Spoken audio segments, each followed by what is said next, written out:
11th का कौन सा टॉपिक चलने वाला है? Cell cycle and cell division. Okay, now cell cycle and cell division के अंदर जो मेन चीज हम लोग को पढ़नी है ना, यहाँ पे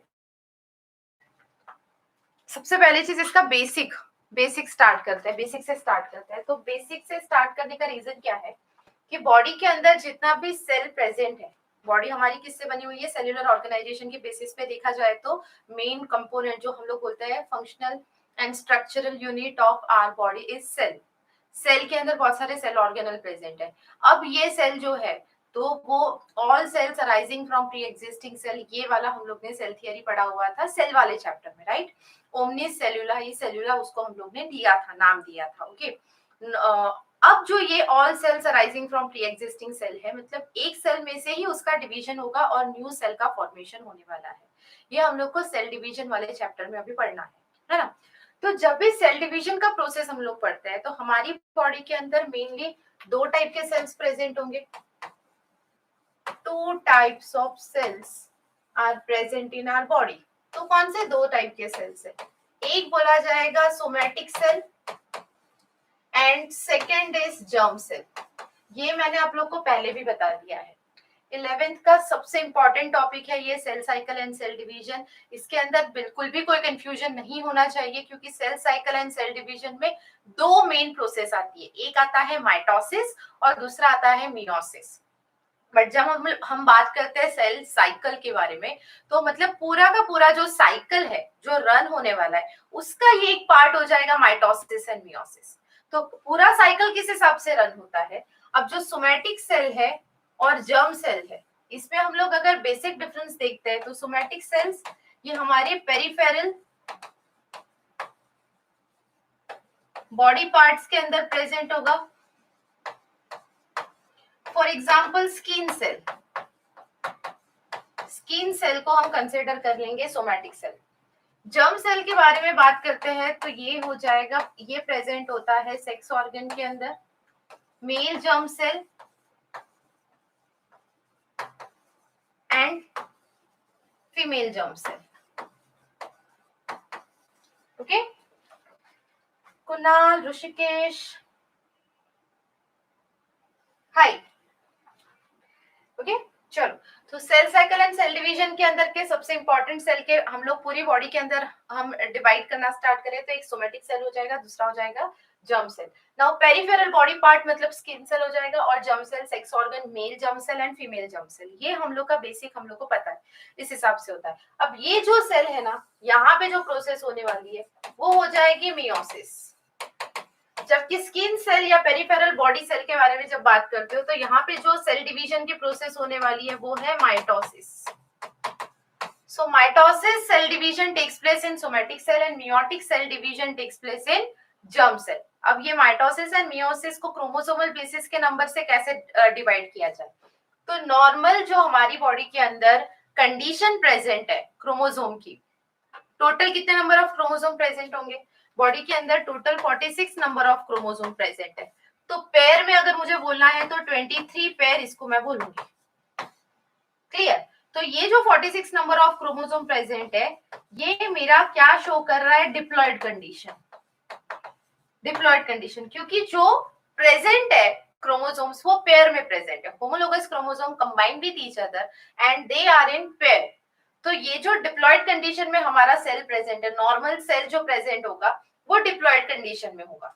तो डिप्लॉयड टू डिप्लॉयड जो सेल डिवीजन होता है, डिप्लॉयड टू डिप्लॉयड मतलब ऑलरेडी सेल डिप्लॉयड कंडीशन में है और जब सेल डिवीजन करेगा वो सोमैटिक सेल के अंदर सेल डिवीजन करेगा तो डिप्लॉयड टू डिप्लॉयड कंडीशन ही हमको मिलेगी. मैं फिर से रिपीट कर रही हूँ, बहुत इंपॉर्टेंट चीज है ये. ऑलरेडी बॉडी के अंदर जो सेल्स प्रेजेंट होंगे ना, हमारी बॉडी के अंदर जो सेल्स प्रेजेंट होंगे वो डिप्लॉयड कंडीशन में ही प्रेजेंट होंगे. समझ रहे हो तुम लोग बात? डिप्लॉयड का मतलब क्या हो जाएगा? 2n condition where n is equal to 23. Clear? 2n मतलब 2n के अंदर जो n है वो है 23. So 23 into 2 is equal to 46 number of chromosomes 46 number of chromosomes are present in our body. जब diploid to diploid cell division हो रहा है, एक सेल जो ऑलरेडी डिप्लॉयड है और दूसरा सेल जो फॉर्म होने वाला है वो भी जब डिप्लॉयड है, तो इस कंडीशन को हम बोलेंगे माइटोसिस प्रोसेस. उसमें नंबर ऑफ क्रोमोसोम कैसे रहेंगे, सेम. क्या है माइटोसिस एंड मियोसिस में मेजर डिफरेंस, उसके बारे में पहले मैं बताऊंगी, फिर हम लोग पूरा सेल साइकिल स्टार्टिंग से लेकर एंड तक पढ़ेंगे. तो डिप्लॉयड टू डिप्लॉयड अगर सेल डिवीजन हो रहा है तो इसको आप क्या बोलोगे, similar number of chromosome are transfer from one cell to another cell. There is no change in chromosome number in newly developed cell. जितना भी न्यूली डेवलप्ड सेल होगा उसमें कोई चेंज नहीं है, क्रोमोसोम नंबर में कोई चेंजेस नहीं है. तो ऐसा जब क्रोमोसोम नंबर में कोई चेंजेस नहीं आ रहा है न्यू सेल के अंदर, तो हम बोलेंगे उसको माइटोसिस. ओके. बट अगर यहाँ पे हम बात करते हैं जर्म सेल के अंदर, स्पर्मेटोसाइट, oocyte, ये डिप्लॉयड है पहले. Spermatocyte and oocyte. स्पर्मेटोसाइट मतलब जिसमें से स्पर्म सेल मिलेगा, oocyte मतलब जिसमें से एग सेल मिलेगा. तो स्पर्मेटोसाइट ये मेल जर्म सेल है, oocyte ये फीमेल जर्म सेल है. ये पहले कैसे होते हैं, डिप्लॉयड रहते हैं. डिप्लॉयड के बाद जब सेल डिवीजन होगा इसके अंदर, मियोटिक सेल डिवीजन, उसके बाद वो हैप्लॉयड बन जाते हैं. तो अब कंडीशन कैसी हो रही है, diploid to haploid condition. Diploid मतलब टू एंड कंडीशन, मतलब जिसमें 46 नंबर ऑफ क्रोमोसोम थे, अब उसमें से जो न्यू सेल बनेगा वो हैप्लॉयड हो जाएगा. मतलब यहाँ पे नंबर ऑफ क्रोमोसोम क्या हो जाएंगे, डिक्रीज. नंबर ऑफ क्रोमोसोम यहाँ पे डिक्रीज मतलब हाफ पे आ जाता है. तो ये जो सेल बना हुआ है जिसको हम बोलेंगे स्पर्म सेल्स और एग सेल, जो कौन सी कंडीशन में होते हैं, हैप्लॉयड कंडीशन में. क्लियर है इतनी बात, यस और नो? कुणाल, ऋषिकेश, जगताप, मुझे आप बता सकते हो, समझ में आ रहा है? ओके चलो, यस. तो आगे बढ़ा जाए अभी.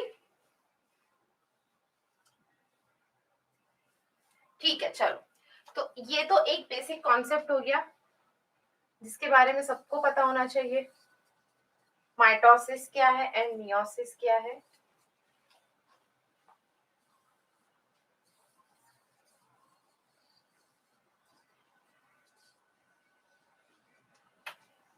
अब नेक्स्ट कंडीशन,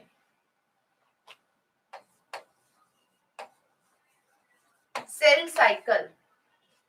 कोई एक सेल है, सपोज आप कंसिडर कर लो यीस्ट सेल. ऑलरेडी ये यीस्ट सेल है और वो अपनी सेल साइकिल, मतलब एक में से दो यीस्ट सेल का फॉर्मेशन होगा, तो यहाँ पे वन कंप्लीट सेल साइकिल उसने रन करवाया है. और ये करने के लिए उसको कितना मिनट लगा, 90 मिनट. क्लियर? हमारी बॉडी के अंदर जो सेल्स प्रेजेंट होंगे उनको सेल डिवीजन या सेल साइकिल कंप्लीट करने में कितना आवर्स लग रहा है, 24 आवर्स. तो हर सेल का अपना एक पर्टिकुलर टाइमिंग है. हर सेल का अपना एक पर्टिकुलर टाइमिंग होगा डिवीजन का, एक में से दो होने का. All cells have that particular division timing, है ना. तो वो सेल साइकिल के अंदर कंसिडर किया जाता है कि एक सेल जब डुप्लीकेट होके दूसरे सेल में ट्रांसफर हो रहा है तो उसके लिए एक पर्टिकुलर टाइमिंग लगता है. ई कोलाई बैक्टीरियल स्पीसीज को आपने देखा होगा. ई कोलाई के अंदर बाइनरी फ्यूजन होता है. तो E coli will duplicate it's chromosome material, then this chromosome material will be split into two main parts and then division of bacterial species will take place. पूरी process के लिए जो timing लगा है वो है 19 मिनट, 19. तो E coli bacterial species cell division के लिए कितना टाइमिंग ले रहा है, ई कोलाई बैक्टीरिया. साइंटिस्ट का सबसे फेवरेट है ये बैक्टीरिया, 19 मिनट. तो with in 19 minute one E. coli bacteria will divide into two E. coli bacterial species. Clear है? ठीक है. तो यहाँ हम लोग ने डिफरेंट क्या देखे, एग्जांपल्स देखे कि पूरा का पूरा एक सेल डिवीजन कंप्लीट करने के लिए कितना टाइमिंग वो उसको लग रहा है. ओके नाउ जब हम लोग सेल डिवीजन की प्रोसेस को यहाँ पे डिवाइड करते हैं,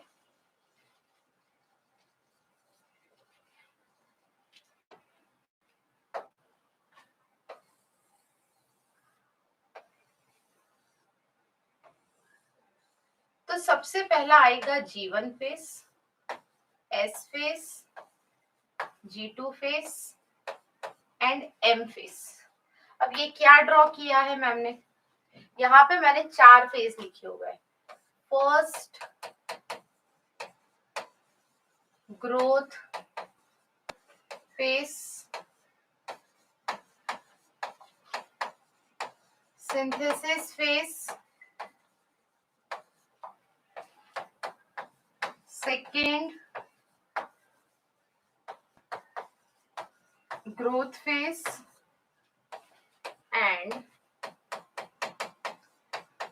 mitotic और meiotic phase। ओके,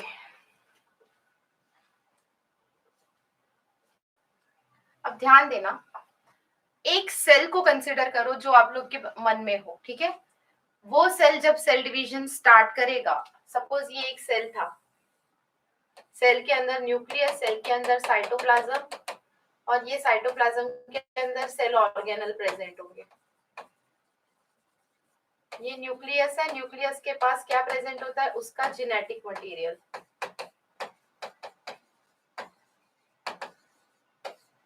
बात समझ रहे हो? तो जब भी सेल को डिवीजन करना है, ये सेल को डिवाइड होना है, ये सेल को ऐसे 1 में 2 होना है, तो जो 1 में से 2 करना है या 1 में से 4 करना है, तो जब भी प्रोसेस को कोई सेल को डिवीजन स्टार्ट करना होता है, तो बट ऑब्वियस है कि उसको सबसे पहले अपने सेल का जो कंटेंट है, टोटल कंटेंट ऑफ सेल, वो सारा का सारा डुप्लीकेट करना पड़ेगा। डुप्लीकेट मतलब डबल करना पड़ेगा। मतलब अगर 1 में से 2 सेल बनाना है, तो यहाँ पे जेनेटिक मटेरियल डबल करना पड़ेगा उसको, उसके अंदर का जो सेल ऑर्गेनल है वो डबल करना पड़ेगा उसको। जब ये कंटेंट बन जाएगा, पूरा टोटली बन जाएगा, तब ये सेल डिवीजन प्रोसेस को स्टार्ट करवा सकता है। फिर वो माइटोसिस करवाए या मियोसिस करवाए। बट अगर माइटोसिस भी करना है या मियोसिस भी करना है, प्रोसेस डिवीजन कौन सा भी हो, सोमेटिक सेल में करना हो या जर्म सेल में करना हो, उसकी बॉडी के अंदर का जो, उसके सेल की बॉडी के अंदर का जो कंटेंट है, उसके अंदर जो सेल ऑर्गेनल है, उसके अंदर जो क्रोमोसोम मटेरियल है, उन सबको उसे क्या करना पड़ेगा, डबल करना पड़ेगा। तो वो प्रोसेस के लिए जो particular doubling of organelle, cell organelle है, उसके लिए जो प्रॉपर टाइमिंग चाहिए उसको, वो है तुम्हारा G1 S and G2 face. समझ में आया कि G1 S and G2 face क्या हो जाएगा? This phase is the prior phase of cell division। prior phase मतलब ये preparatory phase है। सेल डिवीजन स्टार्ट होने से पहले होने वाला जो फेज है वो है G1 to G2। तो ये पूरे फेज को बोला जाएगा इंटरफेस। इसको क्या बोलते हैं हम लोग? इंटरफेस। मैं फिर से रिपीट कर रही हूँ, ये टॉपिक को समझना बहुत इंपॉर्टेंट है।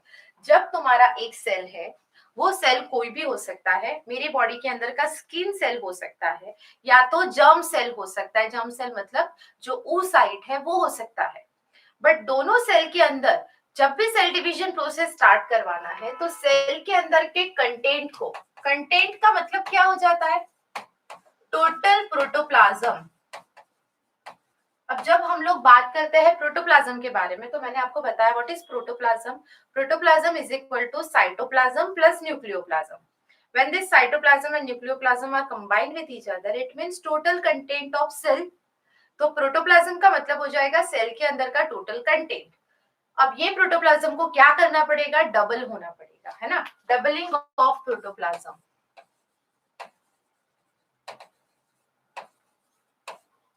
और फिर वो सिमिलर कंटेंट को वो कर सकता है। अगर यहाँ पे एक माइटोकॉन्ड्रिया है, माइटोकॉन्ड्रिया एक सिंगल तो होता नहीं है, बहुत सारे, ऐसे समझ लो कि यहाँ पे 10 माइटोकॉन्ड्रिया है, तो 10 के 20 होने पड़ेंगे। फिर यहाँ पे इक्वल अमाउंट में यहाँ पे 10 आएंगे, यहाँ पे 10 आएंगे। समझा? सपोज यहाँ पे जो कंटेंट है हमारा क्रोमोसोम मटेरियल, वो 2C कंडीशन में है। 2C कंडीशन मतलब क्या हो जाएगा? जो क्रोमोसोम का जितना प्रोसेस है, रेप्लिकेशन प्रोसेस करना है ना, रेप्लिकेशन मतलब डबल ऑफ क्रोमोसोम। मैं एस फेस में आप लोग को बताती हूँ कि क्या होता है। तो यहाँ पे कंटेंट क्या हो जाएगा? कंटेंट क्रोमोसोम का नंबर नहीं, हाँ, कंटेंट, क्रोमोसोम का कंटेंट डबल हो जाएगा। 2n to 2n ही रहेगा, बट 2C to 4C हो जाएगा, क्रोमेटिड मटेरियल डबल हो जाएंगे। तो उस कंडीशन के अंदर हम लोग बोल सकते हैं कि हाँ यहाँ पे अब प्रोटोप्लाज्म हो गया है डबल। ओके, तो अब हम लोग स्टार्ट करते हैं सबसे पहला फेज जिसको हम बोलेंगे इंटरफेज। तो इंटरफेज में ये 3 फेज आएंगे, G1 phase, S phase and G2 phase. फिर आएगा तुम्हारा M फेज। अब देखो एक और चीज मैं यहीं पे बता देती हूँ, जब हम लोग बोलते हैं इसको माइटोटिक, सपोज माइटोसिस हो रहा है, मियोसिस की बात ही नहीं करते, माइटोसिस हो रहा है, तो प्री, एक मिनट यहाँ पे लिख देती हूँ, ये आपके लिए क्वेश्चन है। मुझे आप बताओ प्री माइटोटिक फेज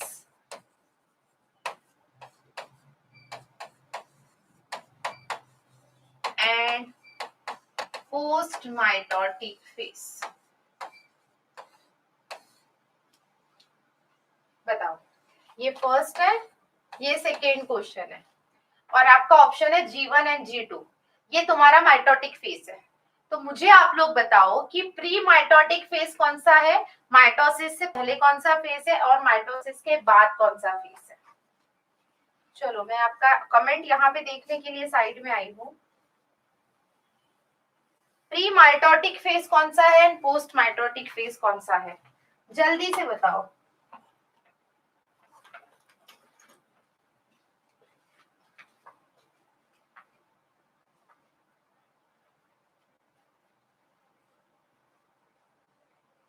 कोई नहीं बता रहा है? अच्छा बता रहे हो। माइटोटिक बेटा प्री एंड पोस्ट बताना है, प्री एंड पोस्ट बताना है, मतलब माइटोसिस से पहले और माइटोसिस के बाद। मतलब आप ऐसे लिख सकते हो 1 का आंसर एंड 2 का आंसर, आपके कमेंट में ऐसे आंसर कर सकते हो। हाँ कुणाल, ऋषिकेश, दर्शन,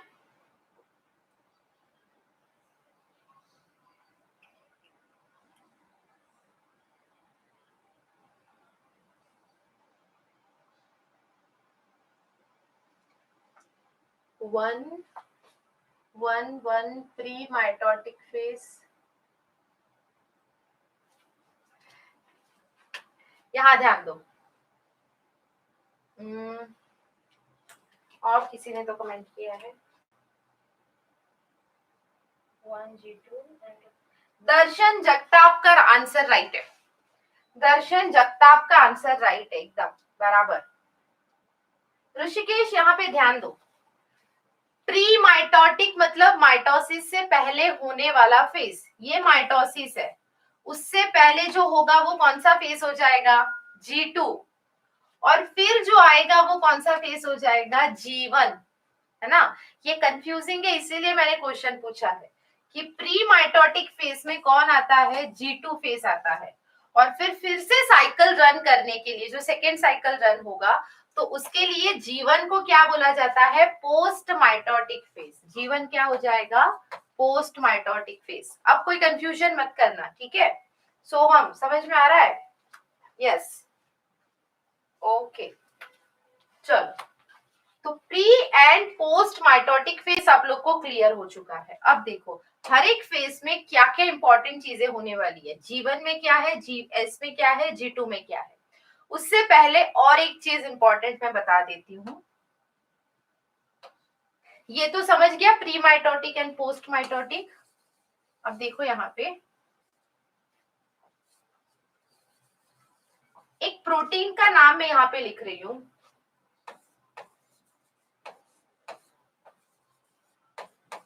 साइक्लिन डिपेंडेंट काइनेज प्रोटीन। अब ये क्या प्रोटीन है, तो ये सेल डिवीजन के रेगुलेशन के लिए लगेगा, to regulate cell cycle, to regulate cell division. जितने भी स्टेप्स यहाँ पे दिख रहे हैं आप लोग को, 4 डिफरेंट स्टेप्स है यहाँ पे। G1 फेज है, S फेज है, G2 फेज है, M फेज है। तो सेल को G1 में से S फेज में जाना है कि नहीं जाना है, S में से G2 फेज में जाना है कि नहीं जाना है, और G2 में से M फेज में जाना है कि नहीं जाना है, कि वहीं पे अरेस्ट करके रखना है। बहुत इंपॉर्टेंट चीज है हम कि देखो 4 फेज है ना, तो सेल सपोज G1 फेज में है, फर्स्ट फेज में है, तो G1 फेज में से उसको S फेज में जाना है कि नहीं, वो भी रेगुलेट होता है अपनी बॉडी के अंदर। और वो जो यहां से यहां आने के लिए जो रास्ता है ना, ये जो बाउंड्री है, इसको बोला जाता है, यहाँ पे मैं बोलती हूँ इसको, ये वाली बाउंड्री को बोला जाता है मेजर चेक पॉइंट। कौन सा है major check point? G1 to S, याद रखना G1 to S। सेल अभी G1 फेज में है, फर्स्ट ग्रोथ फेज में तुम्हारा सेल है, फर्स्ट ग्रोथ में से अब उसको S फेज में आना है। ओके, फर्स्ट ग्रोथ में से अब उसको S फेज में आना है, तो उसको क्या क्रॉस करना पड़ेगा, उसको मेजर चेक पॉइंट को क्रॉस करना पड़ेगा। और यहां से यहां लाने के लिए मेजर चेक पॉइंट में से मतलब इसको क्रॉस करके दूसरे फेज पे लेके जाने के लिए कौन सा प्रोटीन responsible है, which protein is responsible to cross this major checkpoint? Cyclin dependent kinase. Are you getting my point? So if cell wants to transfer from G1 phase to S phase, CDK will regulate this particular phase. CDK will cross this point which is known as major checkpoint. Okay, तो major checkpoint के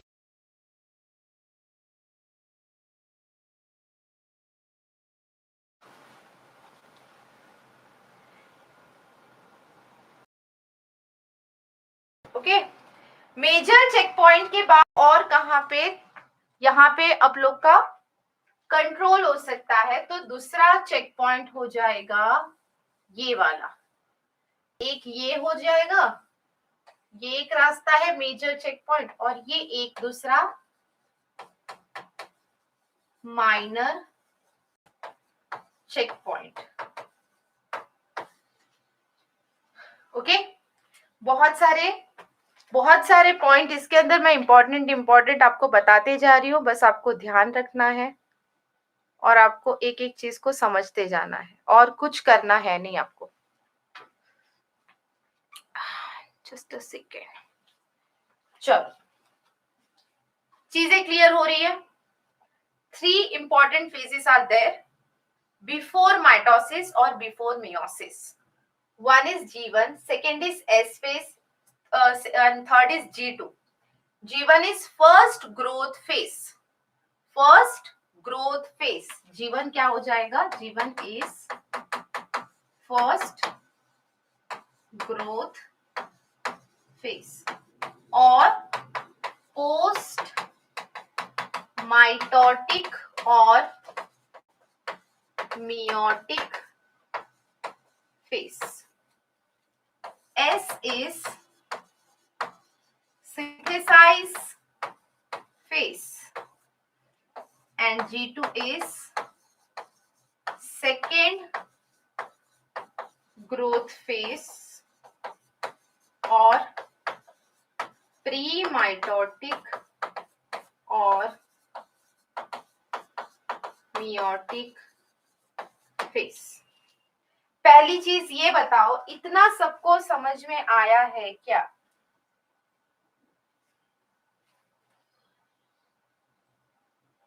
इसमें किसी को कोई दिक्कत है क्या? Any doubt or difficulty with these phases?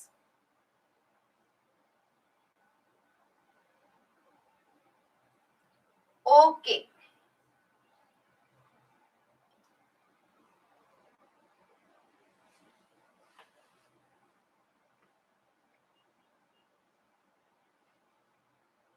So start करें नेक्स्ट। क्लियर है सारी चीजें? G1 phase, S phase, G2 phase, M phase. Cyclin dependent kinase, this protein will regulate cell cycle और cell division phases, एक phase से दूसरे phase में जाने के लिए। ओके, अब जो दूसरा इंपॉर्टेंट पार्ट मैं बता रही हूँ वो क्या है? ये सारी चीजें अब आप लोग को आनी चाहिए जब भी आपके सामने कोई क्वेश्चन आता है इसके बेसिस पे।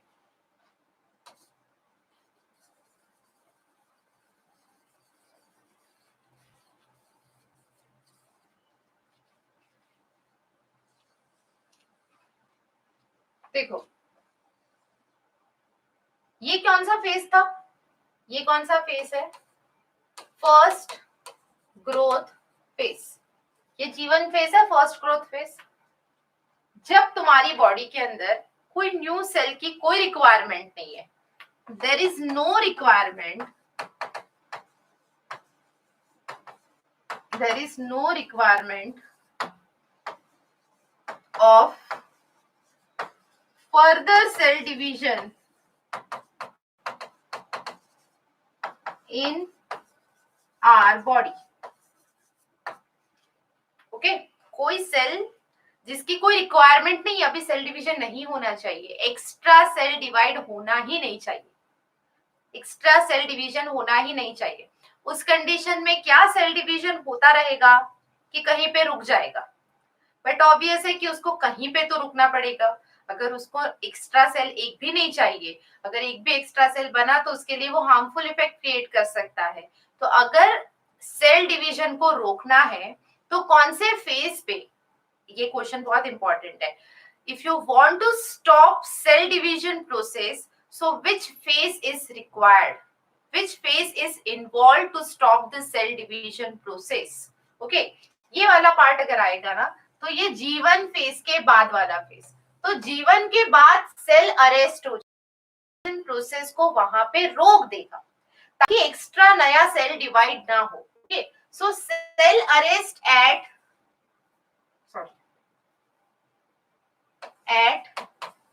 G0 phase. ये फेज को अब हम लोग क्या बोलेंगे, G0 phase, क्विजेंट stage.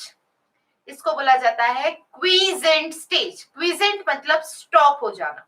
Okay, in this phase, in quiescent stage, cell will stop further cell division process. Next cell division के फेसेस को वो क्रॉस ही नहीं करेगा, वहीं पे अपना सेल डिवीजन वो रोक लेगा। अब सपोज ये G0 फेज समझ में आ गया सबको, क्विजेंट स्टेज समझ में आ गया। सपोज क्विजेंट स्टेज में, G0 फेज में सेल का डिवीजन अरेस्ट नहीं हुआ, मतलब स्टॉप नहीं हुआ, तो क्या होगा, क्या समझ रहे हो? अगर G0 फेज में सेल ने डिवीजन करता ही गया, करता ही गया, करता ही गया, एक कंडीशन में बताऊं आपको, ये एक एपिथेलियल सेल है। कौन सा सेल है, एपिथेलियल सेल। कंसीडर करो, इमेजिन करो, ये एपिथेलियल सेल में एक भी ऐसी जगह है जहां पे नए सेल की रिक्वायरमेंट हो, सारे न्यूली अराइव्ड सेल है। अब फिर भी अगर यहाँ से सेल डिवीजन होता रहा, ये सेल डिवीजन करता रहा, तो एक में से ऐसे 2 सेल बनेंगे, 2 में से ऐसे 4 बनेंगे, 4 में से ऐसे 8 बनेंगे।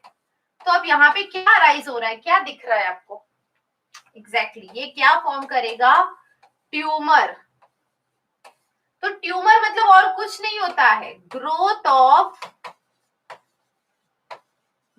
Of unwanted cell, growth of unwanted cell. इसको बोला जाता है क्या, इसको बोला जाता है ट्यूमर।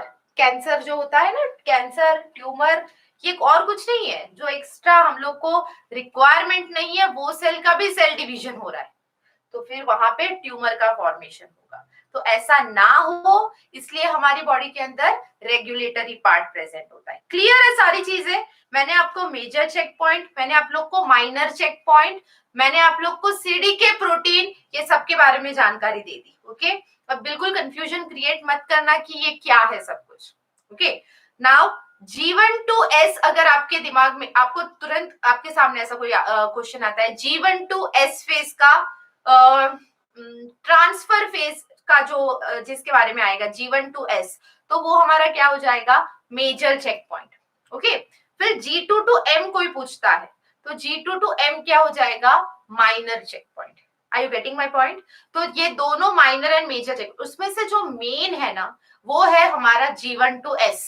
सेल वहीं पे क्या कर देगा, खुद को अरेस्ट कर देगा, खुद को स्टॉप कर देगा। और जब सेल अपने डिवीजन को स्टॉप कर रहा है, वो फेज को हम लोग ने नाम दे दिया है G0 फेज और क्विजेंट फेज, वहां पे स्टॉप हो जाएगा सेल। अगर नहीं हो पाया वहां पे कहीं पे भी कोई भी मेजर चेक पॉइंट पे वो स्टॉप नहीं हो पाया, मतलब सेल साइकिल का रेगुलेशन नहीं हो रहा है। सीडीके प्रोटीन खराब हो सकते हैं, सीडीके के अलावा बाकी बहुत सारे प्रोटीन होते हैं जो रेगुलेट करते हैं उसको, तो वो भी खराब हो सकते हैं या उसके अंदर कोई डिफेक्ट आ सकता है जिसकी वजह से यहाँ पे ट्यूमर फॉर्म हो रहा है या अनवांटेड ग्रोथ हो रहा है सेल का। क्लियर है? ये सारी चीजें आप लोग की क्लियर होनी चाहिए दिमाग के अंदर। Now cell cycle and cell division के फेजेस के बारे में बात करते हैं हम लोग। ये इंट्रोडक्टरी पार्ट में ये सारी इंफॉर्मेशन आती है। इंट्रोडक्टरी पार्ट में आपको ये सब पता होना चाहिए। Now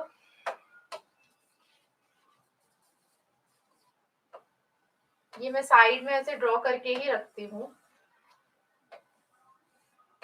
G1 S G2 M क्या देख रहे हैं हम लोग? फेजेस ऑफ सेल साइकिल, और उसमें फर्स्ट फेज हो जाएगा interface. It is made up of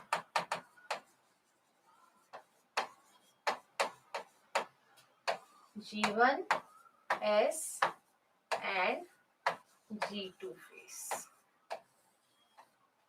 Clear?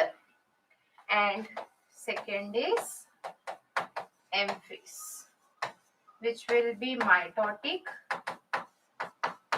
or meiotic, depend on part of the body. Clear? Now जो G1 फेज है ये क्या काम करेगा? मेटाबॉलिकली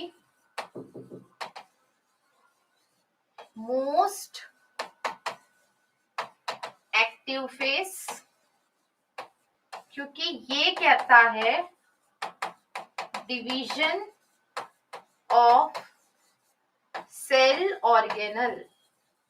मैंने बोला था ना कि सेल के साइटोप्लाज्म के अंदर सेल ऑर्गेनल होते हैं, तो वो सेल ऑर्गेनल को पहले तो डबल होना पड़ेगा। तो यहाँ पे जो डबलिंग ऑफ सेल ऑर्गेनल हो रहा है या तो डिवीजन ऑफ सेल ऑर्गेनल हो रहा है, वो कौन से फेज में हो रहा है? G1 फेज के अंदर हो रहा है। अब G1 फेज इसको डिवाइड कर देगा, उसके बाद ये डिवाइड कर रहा है सेल ऑर्गेनल को, इसीलिए इसको हम बोलेंगे metabolically most active phase, G1 phase को। एनर्जी की रिक्वायरमेंट यहाँ पे रहेगी, ठीक है। दूसरी चीज यहाँ पे जो इंपॉर्टेंट प्रोसेस हो रही है, ये आता है एस फेज से पहले, और एस फेज के अंदर होता है रेप्लिकेशन। एस फेज में क्या होता है? Replication. Now what is replication process? What is replication? Formation of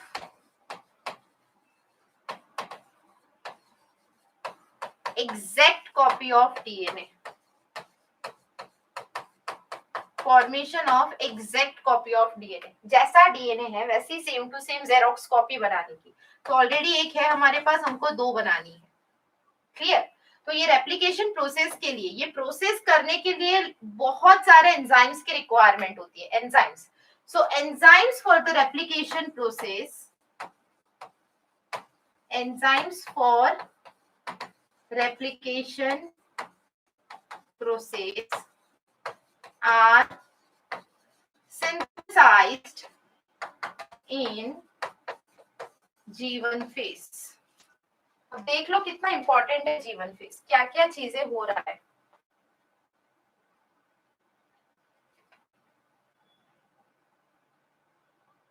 lag हो रहा है क्या? दिक्कत आ रही है कि आपको?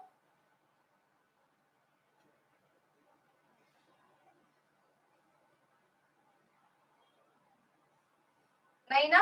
ओके ओके, ठीक है। ये समझ में आया क्या बच्चा? G1 फेज में किसी को कोई दिक्कत है क्या? पूरे सेल साइकिल को हमने दो फेज में डिवाइड किया है। पूरे सेल साइकिल को एक तो G1 SG2 ये इंटरफेस हो जाएगा और फिर एम फेस ये माइटोसिस और मियोसिस फेस हो जाएगा। अब जो G1 फेज है इसको हम बोलेंगे growth phase, first growth phase. और फर्स्ट ग्रोथ फेज ये मेटाबॉलिकली सबसे एक्टिव है क्योंकि यहाँ पे सारे सेल ऑर्गेनल डुप्लीकेट होने वाले हैं। ये एस फेज से पहले आएगा। तो एस फेज के अंदर जितना भी मटेरियल डुप्लीकेट मतलब जो क्रोमोसोम मटेरियल का डुप्लीकेशन होने वाला है उसके लिए जो रिक्वायर्ड होंगे enzymes which are required for application process, है ना, lots of enzymes are required for application process like helicase, DNA polymerase, single stranded binding protein. Okay, आप लोग 12th में आओगे तो रेप्लिकेशन प्रोसेस पढ़ने वाले हो। So this all enzymes are manufactured in G1 phase. Okay, तो ये क्या कर रहा है, सेल को क्रोमोसोम मटेरियल को डुप्लीकेट करवाने के लिए एक तो सेल को रेडी कर रहा है। ओके, अब जब ये सेल ऑर्गेनल डुप्लीकेट हो जाएंगे तो कंटेंट क्या होगा, बढ़ेगा।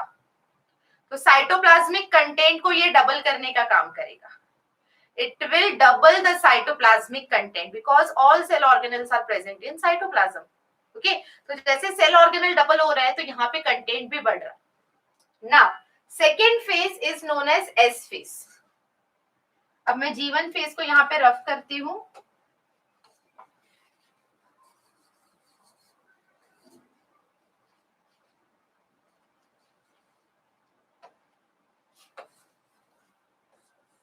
S phase and S phase में मैंने यहाँ पे लिख ही दिया है कि यहाँ कौन सी प्रोसेस हो रही है, replication process.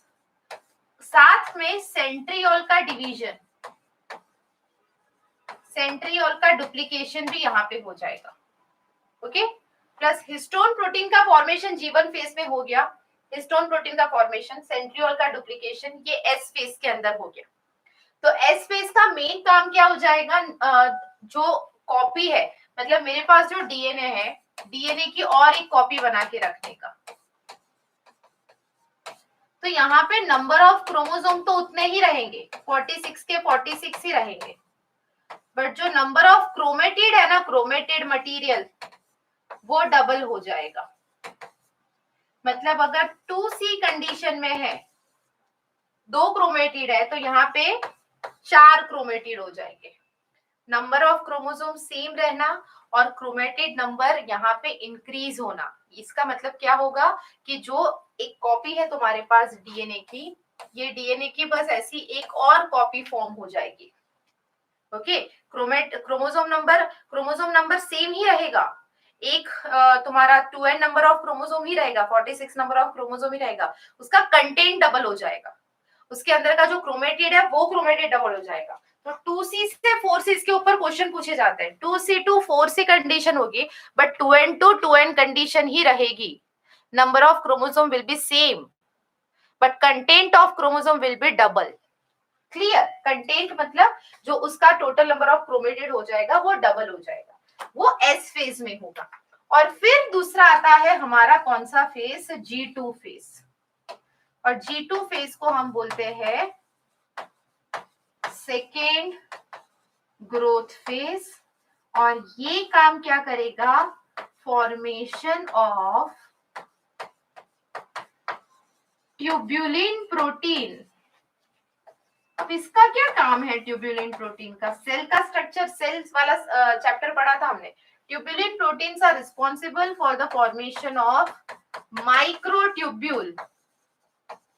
Microtubule and microtubule क्या है, जब हम लोग सेल डिवाइड करेंगे तो ये सेंट्रियोल है और ये क्रोमोसोम है, तो क्रोमोसोम को सेपरेट करने के लिए जो फाइबर्स है वो कौन से फाइबर्स है, माइक्रोट्यूब्यूल, ये माइक्रोट्यूब्यूल है। So microtubules are responsible for the separation of chromatid material. Microtubules are responsible for the separation of chromatid material. Chromatid material को ऐसे सेपरेट करने के लिए माइक्रोट्यूब्यूल लगेंगे। तो माइक्रोट्यूब्यूल बनाने के लिए कौन सा प्रोटीन लगेगा, ट्यूब्यूलिन प्रोटीन। सो आप बोल सकते हो कि G2 फेज जो है, G2 फेज ये माइक्रोट्यूब्यूल के फॉर्मेशन के लिए रिस्पॉन्सिबल है या तो ट्यूब्यूलिन प्रोटीन के फॉर्मेशन के लिए रिस्पॉन्सिबल है। जितने इंपॉर्टेंट कंटेंट यहाँ पे थे मैंने आपको सारे के सारे इंटरफेस के बता दिए हैं। G1 phase, S phase, G2 phase, first growth phase, second synthetic phase and third G2 phase. Any doubt in interface, any doubt, question आप लोग मुझे बता सकते हो, एनी डाउट?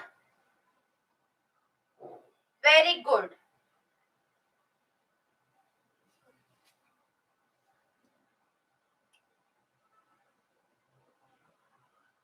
चलो ओके, तो जब हम लोग अभी कल मिलते हैं, कल नेक्स्ट टाइम नेक्स्ट टॉपिक जो रहेगा हमारा वो माइटोसिस या मियोसिस रहेगा। अब 10 मिनट, एक 5 मिनट के लिए यहाँ पे ध्यान दे दो। आज क्या क्या चीजें पढ़ी है तुम लोग ने, अगर इसको आप लोग को एकदम क्लियर कट वे में याद करना है तो आपको करना क्या पड़ेगा, ये जो 5 मिनट है ये काफी इंपॉर्टेंट है अभी सुनने के लिए। आपको आपका स्टेट बोर्ड का बुक लेना है हाथ में, उसमें सेल साइकिल सेल डिवीजन वाला चैप्टर ओपन करना है। ओपन करने के बाद लाइन टू लाइन हाथ में ऐसे पेंसिल लेना और लाइन टू लाइन उसको रीड करते जाना, जब तक उसका मतलब समझ में नहीं आ जाता है तब तक छोड़ोगे नहीं उसको, ठीक है। अब कहां तक रीड करना है? इंटरफेस मैंने आप लोग को पढ़ा दिया है। कौन सा फेज पढ़ा दिया मैंने आपको? इंटरफेस तक मैंने आपको पढ़ा दिया है। तो आप माइटोसिस प्रोसेस से पहले, माइटोसिस प्रोसेस जहां से स्टार्ट हो रहा है उससे पहले का सब कुछ रीड करके आओगे। जब कल आओगे तब, कल जब तुम्हारा 12 से 1 का लेक्चर होगा तब मुझे जितने क्वेश्चन मैं उससे पहले पूछने वाली हूँ माइटोसिस से पहले, वो सारे क्वेश्चन के आंसर आपको आने चाहिए। सेल डिवीजन प्रोसेस बहुत इंपॉर्टेंट है, इसके ऊपर आपको रिप्रोडक्शन समझ में आएगा। सेल डिवीजन समझ में आ गया ना ये चैप्टर, तो रिप्रोडक्शन समझेगा, रिप्रोडक्शन समझेगा तो आगे के रिकॉम्बिनेशन वाला प्रोसेस समझेगा। तो बहुत सारी चीजें एक दूसरे से कंबाइन होती है। और सेल डिवीजन प्रोसेस समझेगा तो हेरिडिटरी वाला एक पार्ट आने वाला है जिसमें, और जो मॉर्गन का एक्सपेरिमेंट है उसमें रिकॉम्बिनेशन वाला पार्ट है। तो ये जो चैप्टर है बिल्कुल भी मतलब एक पॉइंट भी इसका मिस मत करना। अच्छे से पढ़ो cell cycle cell division, line to line पढ़ो, इंटरफेस तक पढ़ के आना। कुछ डाउट होता है तो कल मुझे पूछो आप लोग बिंदास, और फिर कल हम लोग स्टार्ट करेंगे माइटोसिस। Okay, bye bye.